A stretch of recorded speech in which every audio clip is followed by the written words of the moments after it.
Alô, galera do canal Bionline, professor Marcos André, aula de botânica. Hoje nós vamos trabalhar uma área que chama muito a atenção dos alunos. Alguns alunos têm um pavor dessa parte da botânica, que é o que nós chamamos de histologia vegetal.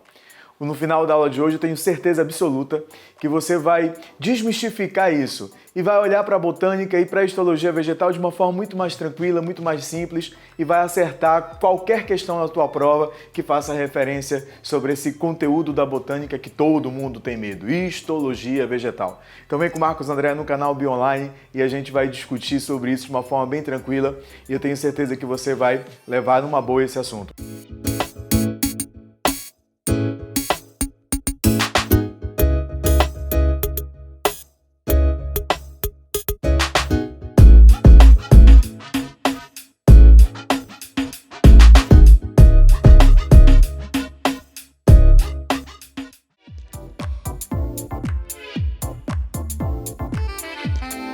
Primeiro ponto importante é histologia. Galerinha, histologia é o estudo dos tecidos, isso mesmo, tecidos. Conjunto de células diferenciadas e que executarão uma determinada função, tudo bem? Isso é o conceito de histologia. Na planta, as plantas são formadas por tecidos verdadeiros. Então, ela apresenta células com certo grau de diferenciação celular. O mais importante é o que as provas cobram, e a gente tem que levar em consideração, acima de tudo, é que muitas vezes elas vão para a função dos tecidos. Há muito tempo atrás nós tínhamos que nos preocupar com nomes muito detalhados, técnicos, mas hoje em dia não, elas cobram as funções. Então, galerinha, para trabalhar a histologia vegetal tem que trabalhar as funções dos tecidos. Identificar o tecido relacionando com a sua respectiva função. Tudo bem? Então vamos lá? Turma, ao trabalhar com histologia, quais são os pontos principais e quais são os tipos de tecidos principais? Acompanha aqui, filhos. Ó, tecidos meristemáticos. A função dos tecidos meristemáticos é crescimento. Tecido meristemático está associado ao crescimento. A planta tem duas possibilidades de crescer. A gente diz que ela tem um crescimento longitudinal, que é um crescimento primário, e um crescimento em espessura, que é chamado de crescimento secundário. É fundamental levar em consideração que nem todas as plantas apresentarão os dois tipos de crescimento. Algumas têm apenas o crescimento primário e outras apresentarão ambos, o primário e o secundário. Tudo bem? Então a função do tecido meristemático é crescimento. Um outro tipo de tecido é o tecido de revestimento. Como o próprio nome sugere, revestir, vai envolver a planta. O tecido de revestimento tem várias funções e é um dos mais cobrados em processos seletivos. E a gente vai discutir essas funções com um pouco mais de minúcias. Dentre elas, tem a função de proteção, algumas estão associadas ou diferenciações dos tecidos de revestimento para diminuir a perda de água, que é uma situação importantíssima para a planta nessa transição e na conquista do ambiente terrestre. Então, tecidos meristemáticos e tecido de revestimento. O terceiro tipo de tecido que nós vamos analisar é o tecido de preenchimento. Esse, sem dúvida alguma, é importantíssimo. Preenchimento. O tecido de preenchimento é o famoso parênquima e os parênquimas são diferentes dependendo da função que eles desempenham. Nós temos vários tipos de tecidos parenquimáticos e nós vamos detalhar esses tecidos daqui a pouquinho. Um tecido sem dúvida alguma fundamental são os tecidos de condução. A planta ela é especializada no transporte de determinadas substâncias. Nós vimos lá na primeira aula de introdução à botânica, não esqueçam, lá na primeira aula de introdução à botânica, nós vimos que algumas plantas não apresentam vasos condutores de seiva. Diga aí para mim, qual é a planta que não tem vaso condutor de seiva? Briófita. Lembra que as briófitas são avasculares. Então, a partir das pteridófitas, todas as plantas apresentarão vasos, que são o xilema e o floema, especializados na condução de seiva. E, por fim, nós vamos discutir os tecidos de sustentação, aqueles tecidos que mantêm a planta firme, que permitem o crescimento e fazem parte da estrutura desse vegetal na manutenção dos seus órgãos. Esses são os tecidos que nós vamos discutir na aula de hoje. Agora, atenção, galerinha!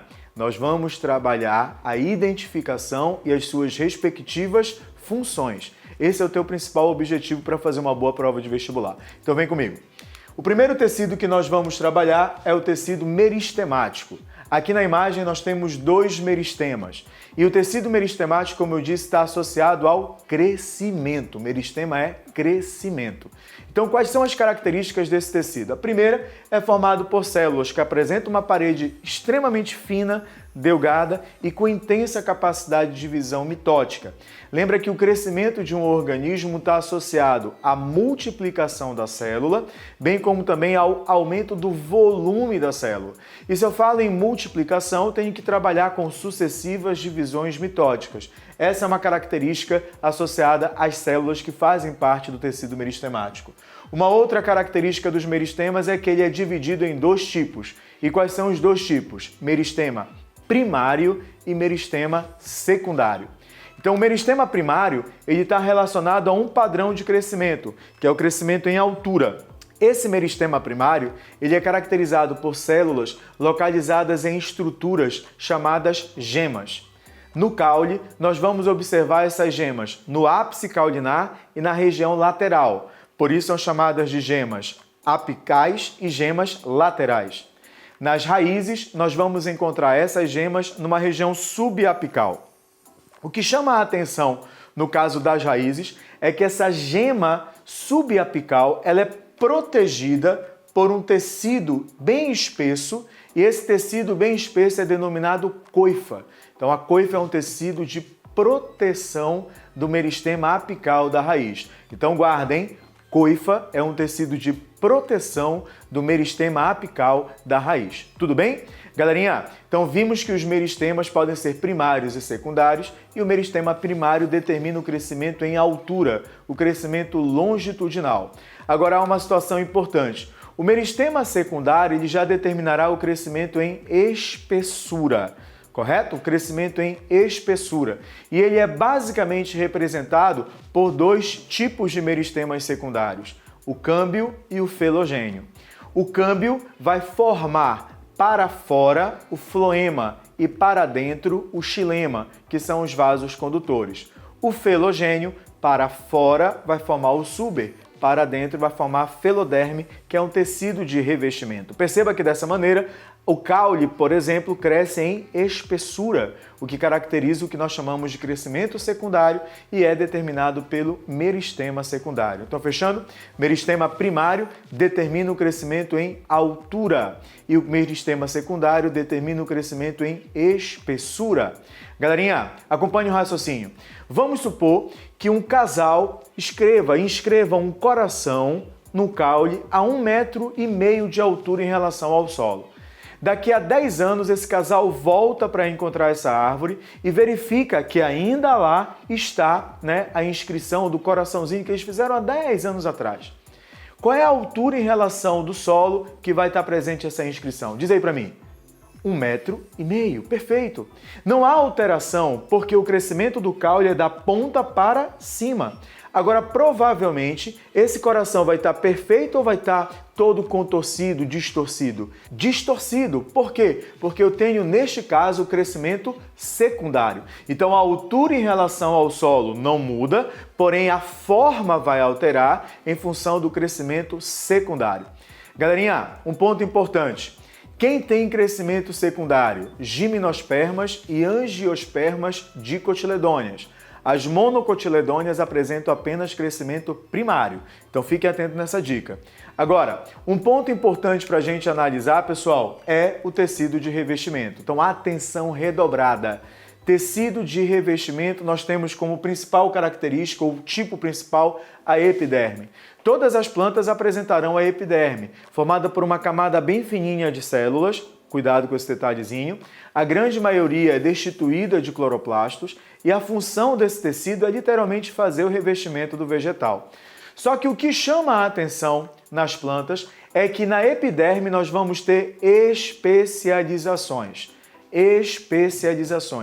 E essas especializações epidérmicas garantem a adaptação do vegetal a determinadas condições ambientais. A primeira adaptação seria a cutícula. Cuidado! A cutícula é o envoltório externo à epiderme e geralmente é feito de lipídio. E a função dessa cutícula, meus amores, é reduzir a perda de água para o ambiente. Não esqueçam que durante a conquista do ambiente terrestre, Há essa necessidade de diminuir a perda de água. E a cutícula, esse envoltório feito de lipídio, é perfeito nesse sentido, porque o lipídio, por ser apolar, acaba diminuindo essa perda de água. Então, cutícula serve para diminuir a perda de água. Uma outra adaptação da epiderme seriam os estômatos. Aí você precisa ter o máximo de cuidado. Os estômatos são estruturas fundamentais. Eles estão associados às trocas gasosas feitas pelas plantas, bem como também a eliminação de água na forma de vapor. Eliminação de água na forma de vapor. E essa eliminação de água é o processo chamado de transpiração. Os estômatos estarão abertos sob 3 condições. Acompanha: água, luz e pouca concentração de CO2 na folha. Por sua vez, estarão fechados nas situações opostas: pouca água, pouca luz e muito CO2 nas suas folhas. Então, a abertura e o fechamento dos estômatos está associado à regulagem de perda de água. Por isso que as plantas chamadas xerófitas, que são aquelas adaptadas ao ambiente seco, geralmente têm os estômatos fechados durante o dia e abertos durante a noite. E a grande maioria das plantas apresenta os estômatos abertos durante o dia e fechados durante o período noturno pela presença de energia luminosa. Agora, cuidado, meus amigos, atenção! Se no caso haja a falta de água, isso damos o nome de estresse hídrico. Nessas condições, a planta, para se adaptar, como não tem água, ela precisa imediatamente diminuir a perda de água. Então, o que ela faz? Ela libera um fito-hormônio, que é chamado fito-hormônio do estresse, o ácido abscísico. E o que o ácido abscísico determina lá nos estômatos? O fechamento dos estômatos. Então, sob a ausência de água, produz ácido abscísico que determina o fechamento dos estômatos e a redução da perda de água por transpiração. Turma, estômato, cuidado! Uma outra adaptação são os pelos e os hidatódios. Os pelos existem vários tipos, tá? Um deles está associado à secreção de substâncias odoríferas. Outro está relacionado à proteção, à urtiga. Se você encostar na urtiga, tem aquela sensação de urticária. Isso se deve à presença de pelos. Então, esses pelos são muito interessantes para também reduzir a perda de água, como acontece com alguns pelos modificados, denominados de tricomas. Então, os vegetais apresentam essas adaptações que permitirão, de uma certa maneira, a adaptabilidade. Os hidatódios funcionam como estômatos. A diferença é que eles liberam gotículas de água, ou seja, água na forma líquida, que muitos autores denominam gutação. Acompanha aqui a imagem, pessoal. Aqui eu tenho os estômatos, tudo bem? Os estômatos apresentam as células guarda e o ostíolo, tudo bem? Percebam que nos estômatos as células guarda são clorofiladas, isso é importante. Os estômatos estão principalmente localizados na folha, na epiderme inferior da folha. Como a folha é o órgão fotossintético, acaba relacionando com a presença dos cloroplastos. Esses estômatos estarão abertos sobre as 3 condições que eu citei: muita luz, água e baixa concentração de CO2. E quando eles estão abertos, quando o ostíolo está aberto, é que determina a liberação de água na forma de vapor. Mas nós temos uma condição fisiológica que determinará isso, e a condição está aqui apresentada. O que determina a abertura e o fechamento dos estômatos é a turgescência dessas células, ou seja, uma célula vegetal túrgida é quando ela absorve água por osmose. Uma célula vegetal flácida é quando ela perde água por osmose. E se eu falo de osmose, eu falo de transporte passivo, movimentação de água, onde a água vai se movimentar do meio menos concentrado para o meio mais concentrado. E há um cátion que determina essa movimentação estomática, que é o potássio. Então, quando o potássio entra na célula, o citoplasma da célula fica hipertônico, a célula vai puxar água por osmose, fica túrgida e os estômatos se abrem. Quando a célula guarda perde potássio, fora da célula fica mais concentrado e hipertônico e a célula guarda perde água, desidrata, ficando agora flácida e os estômatos se fecham. Tudo bem? Então toma muito cuidado que o estômato está associado a essa liberação de água na forma de vapor. O estômato determina a condução da seiva bruta. Daqui a pouquinho a gente vai falar sobre isso. Uma outra característica importante dos anexos epidérmicos são os pelos e tricomas, como eu citei ainda há pouco, associado à produção de substâncias interessantes nas flores que vão atuar como um atrativo. Lembra que as flores, lá na aula 1, presente nas angiospermas, têm essa função de atrair agentes polinizadores. Os tricomas estão associados à redução da perda de água, isso é importante também. E nós temos aqui os acúleos. Os acúleos são projeções da epiderme que servem para proteção. Você deve estar olhando e imaginando, poxa, não seria espinho? Não, porque os espinhos são folhas modificadas. Os espinhos são folhas modificadas para redução da perda de água. Isso você vai aprender aqui comigo na próxima aula de morfologia vegetal. Então, os espinhos são modificações de folhas e, às vezes, modificações caulinares. Aqui não, são projeções da epiderme que servem para proteção. A gente diz que os acúleos são bem mais fáceis de serem retirados do que os próprios espinhos. Um dos tecidos mais importantes para o vegetal são os parênquimas. E os parênquimas são classificados de acordo com as suas funções. Dentre as funções realizadas pelo parênquima, destaca-se a fotossíntese. Por isso, o parênquima que realiza esse processo é chamado de parênquima clorofiliano ou assimilador. Você tem que lembrar que a atividade fotossintética é desempenhada principalmente pelas folhas. Logo, o parênquima clorofiliano é bem desenvolvido nesse órgão pela atividade fotossintética que ele desempenha. Então, parênquima clorofiliano na folha, responsável diretamente pelo processo de fotossíntese. Ao observar a imagem, você vai perceber que nós temos a parte da epiderme superior, a epiderme inferior. Note que na epiderme inferior eu tenho o estômato, que serve justamente para fazer a troca gasosa, como eu mencionei ainda há pouco, e o parênquima clorofiliano, ele é constituído pelo parênquima palissádico e pelo parênquima lacunoso. Então, o desenvolvimento desse parênquima é significativamente maior nas regiões fotossintéticas, com destaque às folhas. Um outro parênquima importantíssimo é o parênquima amilífero. Como o próprio nome sugere, o parênquima amilífero ele vai armazenar amido. Então, parênquima amilífero armazena amido, energia, carboidrato. O amido é um polissacarídeo de reserva energética. Nós utilizamos o amido diretamente na nossa dieta, na nossa alimentação, consumimos esse carboidrato frequentemente. E galerinha, o que é interessante é que esse tipo de parênquima é muito desenvolvido em órgãos de armazenamento de carboidrato, como por exemplo alguns caules e algumas raízes. Vamos citar algumas raízes interessantes? Batata doce é uma raiz que apresenta muito parênquima amilífero com armazenamento de carboidrato. Beterraba também é uma raiz. Tanto a batata doce quanto a beterraba, macaxeira, cenoura, nós damos o nome de raízes tuberosas. É diferente da batata inglesa. A batata inglesa já é um caule, pessoal, um caule, é um tubérculo. Tudo bem? Então a batata inglesa é um caule, a batata doce é uma raiz. E a particularidade histológica delas é que ambas armazenam uma grande quantidade de carboidrato por terem um parênquima amilífero bem desenvolvido. Um outro parênquima interessantíssimo é o aerífero, ou aerênquima. Como o próprio nome sugere, esse parênquima ele armazena ar. Então, parênquima aerífero armazena ar. É importantíssimo para as plantas que têm a possibilidade de viver sobre a água. A Vitória régia, por exemplo, né? A raiz da Vitória régia está lá no solo, presa no solo. Nós temos um caule submerso e a folha. Essa folha está flutuando. Por que essa folha flutua? Pela capacidade de armazenar ar. E ela armazena esse ar devido a um parênquima aerífero bem desenvolvido. Um outro tipo de parênquima importante para nós citarmos é o parênquima aquífero. E qual é a função do parênquima aquífero? Armazenar água. Então, galerinha, parênquima aquífero armazena água. E esse tipo de parênquima ele é bem desenvolvido em plantas xerófitas, como as cactáceas.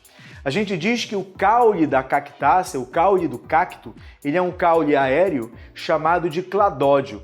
E uma característica que chama a atenção desse caule é a possibilidade que ele tem de armazenar água. Então agora você já sabe. Armazena água por quê? Devido ao parênquima aquífero, ou seja, um parênquima especializado no armazenamento de água. Tudo bem? Então a classificação dos parênquimas está diretamente associado à função que eles executam. Turma, agora nós vamos trabalhar com uma outra situação importante. Como é que se dá a diferenciação dos tecidos secundários? Me acompanha, olha só. O câmbio, ele vai formar para fora, floema e para dentro, xilema. Lembra que sempre que eu faço referência a um crescimento primário, eu tenho crescimento em altura e a diferenciação das células que fazem parte do meristema apical. Aqui eu estou trabalhando já com crescimento em espessura. Então, para fora, floema, para dentro, xilema. Os parênquimas sofrem um processo de desdiferenciação. É fácil. O parênquima é um tecido já formado, então ele é formado por células diferenciadas. E ele vai se transformar em células meristemáticas. E essa transformação dá-se o nome de desdiferenciação. Esses meristemas secundários são dois, felogênio e o câmbio, sendo que o felogênio para fora forma o suber, para dentro forma a feloderme. O câmbio para fora forma o floema e para dentro forma o xilema. Perceba que neste exato momento eu represento como a espessura da planta vai aumentando, o que determina o seu crescimento secundário. Então nós vamos falar agora dos principais tecidos secundários do vegetal. Um dos tecidos secundários mais importantes do vegetal é a periderme. A periderme também, por muitos autores, é chamada de casca. Então a periderme corresponde à casca do vegetal. A periderme nós vamos encontrar em plantas, obviamente, que têm um crescimento secundário. Como disse lá no início da aula, nem todas as plantas têm esse padrão de crescimento. Então a gente vai adotar como regra para a gente conversar as angiospermas dicotiledôneas, pelo fato de elas terem esse padrão de crescimento vegetal. Tudo bem? A periderme, que é a casca, nada mais é resultado da ação de um meristema secundário chamado de felogênio. O que o felogênio faz? Para fora forma o suber, para dentro forma o feloderma. Então, felogênio, suber e feloderma formam a periderme. Já notaram que a casca da planta tem uma cor diferente, né? Ela é bem escura. Por quê? Porque essas células são aclorofiladas. E além disso, pessoal, fazem parte do suber. E esse suber é formado por células mortas. Por que células mortas? Porque o suber, a célula que compõe o suber, é impregnada de uma substância de natureza lipídica chamada suberina, que impermeabiliza a sua parede celular, matando a célula. Então, suber é um tecido morto formado por células suberificadas. Isso é importante. Em determinadas situações, em função da atividade desses meristemas secundários, há aberturas no caule e na raiz. Essas aberturas do suber damos o nome de lenticelas. E a função dessas lenticelas é aeração, tanto do caule como das raízes. Tudo bem, pessoal? Lenticelas, aeração. São aberturas desse suber em função da ação contínua desse meristema secundário. Perceba, para fora, suber, para dentro, feloderme. Isso determina o aumento da espessura. Um outro tipo de tecido secundário importantíssimo são os tecidos de condução. Aqui eu quero o máximo de atenção. Foca aqui, pessoal, olha só. Aqui eu tenho a folha. Lembra que a folha ela tem um parênquima clorofiliano, que é justamente responsável pela atividade fotossintética, como nós citamos ainda há pouco. Mas eu disse também que nas folhas existem os estômatos, cuja função é transpiração. Então os estômatos vão liberar água na forma de vapor, perfeito? Essa liberação de água na forma de vapor pelo processo de transpiração feito pelos estômatos cria uma diferença de pressão. A planta está perdendo água para o ambiente. Como ela está perdendo água, ela precisa repor. E para ela repor, ela vai absorver água líquida pelas raízes, especialmente em uma região chamada de zona pilífera. A zona pilífera é a região que tem pelos absorventes. Pelo é um anexo epidérmico, com a função de aumentar a superfície de absorção. Então me acompanha. Perdeu a água na forma de vapor, absorveu água na forma líquida. Essa água e sais minerais vai ser transportado em direção à folha. Por que em direção à folha? Porque é na folha que acontecerá a fotossíntese. A condução de água e sais minerais, que nós chamamos de seiva bruta, é feita pelo xilema, ou vaso lenhoso. Atenção! O xilema é formado por células cuja parede celular são impregnadas com uma substância chamada lignina, que também impermeabiliza a parede dessas células, causando a morte delas. Então, o xilema é um tecido morto. O xilema é um tecido morto. Células lignificadas. Atenção! A condução do xilema é da raiz para a folha, de um órgão de fixação e absorção para um órgão de produção. Após a atividade fotossintética, vai ser produzido matéria orgânica. Essa matéria orgânica vai ser transportada por um outro vaso condutor de seiva. E o vaso condutor de seiva, que é responsável por transportar a seiva orgânica, a seiva elaborada, é o floema. Perceba, eu disse que iríamos falar sobre as angiospermas dicotiledôneas. E nessas plantas, o xilema tem uma disposição mais interna que o floema. O xilema mais interno que o floema. Então veja que a condução da seiva elaborada é feita por esse vaso condutor localizado na periferia do caule. Compreenderam? Um detalhezinho importante, turma. Muita gente diz que a condução da seiva elaborada é da folha para a raiz, portanto, o movimento descendente, enquanto da seiva bruta seria ascendente. Beleza, o da seiva bruta é ascendente, mas o da seiva elaborada não. Eu não posso fechar isso. Eu tenho que falar que a condução da seiva elaborada seria de um órgão de produção ou armazenamento para um órgão de consumo. Tudo bem, pessoal? Então fiquem atentos a esse detalhezinho aí, não vamos generalizar nesse ponto, tá? Então, repetindo, a plantinha perde água por transpiração pelos estômatos, a planta absorve água na forma líquida pela raiz, lá pela zona pilífera, água e sais minerais subirão via xilema para que na folha aconteça a fotossíntese. Fez o processo fotossintético, produziu matéria orgânica, sintetizou a seiva elaborada que será transportada pelo floema. E essa condução pelo floema se dá por esse vaso mais periférico. É interessantíssimo que você compreenda que nas dicotiledôneas eu tenho essa diferença de disposição. Por quê? Vamos supor que o cara realize um corte no caule. Vamos supor que ele tire um pedacinho da casca. Então, se ele tira um pedacinho da casca, eu posso ter a ruptura de um vaso condutor de seiva. E qual é o vaso condutor de seiva rompido? Diga aí para mim. Isso, floema. Então, se tirar um pedaço da casca, com ruptura de vaso condutor de seiva, o vaso lesionado vai ser o floema. Então, acompanhe a situação. A planta está perdendo água pela transpiração, absorve água e sais minerais pela raiz, lá pela zona pilífera, ela sobe em direção à folha. Não tem problema nenhum, porque o xilema não foi rompido. Por outro lado, quando essa seiva elaborada for distribuída para todas as partes do vegetal, aonde há o corte, a interrupção da condução da seiva elaborada. Se isso for feito no caule, essa seiva elaborada não chega até a raiz. E aí o que vai acontecer, pessoal? Veja, sobre o corte fica essa intumescência, que é o acúmulo de seiva elaborada. Como a seiva elaborada não chega à raiz, a planta acaba morrendo. Isso nós chamamos de cintamento ou anel de Malpighi. Fechou? Então, no cintamento ou anel de Malpighi é a retirada da casca, com a possível ruptura do floema, interrupção de seiva, da condução de seiva elaborada. Se isso acontecer no caule, provocará a morte da planta, porque a seiva elaborada não chegará até as raízes. Fácil, né? Turma, acompanhe meu raciocínio. Eu disse que o xilema é um tecido morto. O floema é um tecido vivo. Fiquem atentos a esse detalhe. Segundo ponto, o xilema é mais interno e tem uma outra função atribuída a ele, a sustentação. Sustentação, isso mesmo. A planta tem tecidos de sustentação. Nós temos a nossa sustentação esquelética determinada pelo nosso tecido muscular, pelo nosso tecido conjuntivo, no caso o tecido ósseo, tecido cartilaginoso. A planta também tem. O xilema contribui para a sustentação, mas existem dois tecidos especializados na sustentação do vegetal, que são colênquima e esclerênquima.